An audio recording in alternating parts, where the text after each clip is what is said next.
عزیزان، در ما حدیث صحیح درباره لعنت شدن زنهایی که موی میچسبانند هست.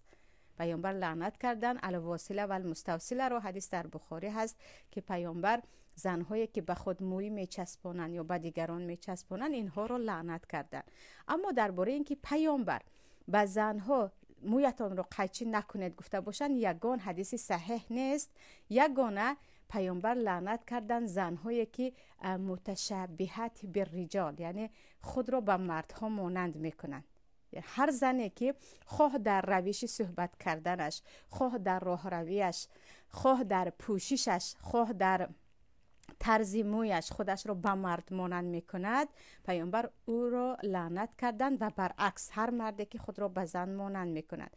برای همین کوتاه کردن موی طوری باشد که مثلا کسی اگر کله زن را بیند بگوید این یک مرد است از دور و خود زن به مرد مانند شود، که همین گونه قیچی زدن موی ها وجود دارد. انا این تماما جایز نیست، این حرام است. هر زنی که حتی سطر پوشد هم، در داخل خانهش باشد هم، به مویش طرز قیچی میزند که او تماما به مرد مانند می شود.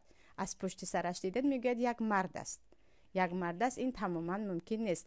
و اما اگر برای اینکه خیلی دراز است یا اینکه خیلی قلین است و در شستن، در غسل کردن زنها اذیت میشوند، قیچی زدن اگر به مرد مانند نشود که تقریبا تا کس یکی از کتف بالاتر، ان شاء الله گناهگار نمیشود. علل خصوص در ما حدیث در صحیح مسلم است که همسران پیامبر، حدیث حضرت عایشه که همسران پیامبر بعد از مرگ پیامبر مویهای خود را قیچی زده بودند و کلمه وفره در آنجا آمده است که بعضی علما میگویند از کتف کمی پایانتر، یعنی قیچی زده بودند که مویهایشان تا کتف آمده بود. بعضی علما میگویند بعد از مرگ پیامبر قیچی زدند، چون موی دراز این زیب و زینت زن است و به اجازه شوهرش حق ندارد کوتاه کند.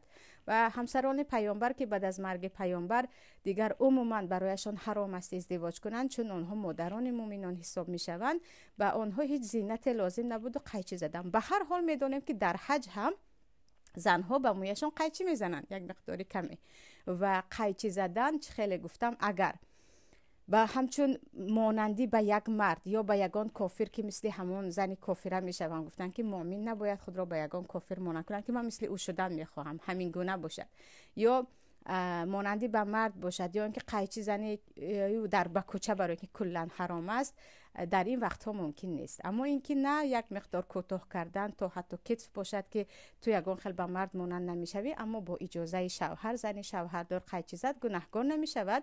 دختره که به شوهر هم قیچی زد به شرط اون که به مرد مانند نشود گناهگار نمیشود. آره بعضی علما هستن که میگن زن با مویش زن هست، یعنی زنها رو مویشان زیبا میکنن، گیسوهایشان زیبا میکنن. آره زن رو مویش زیبا میکند، اما این معنای آن را ندارد که قیچی زدن گناه باشد.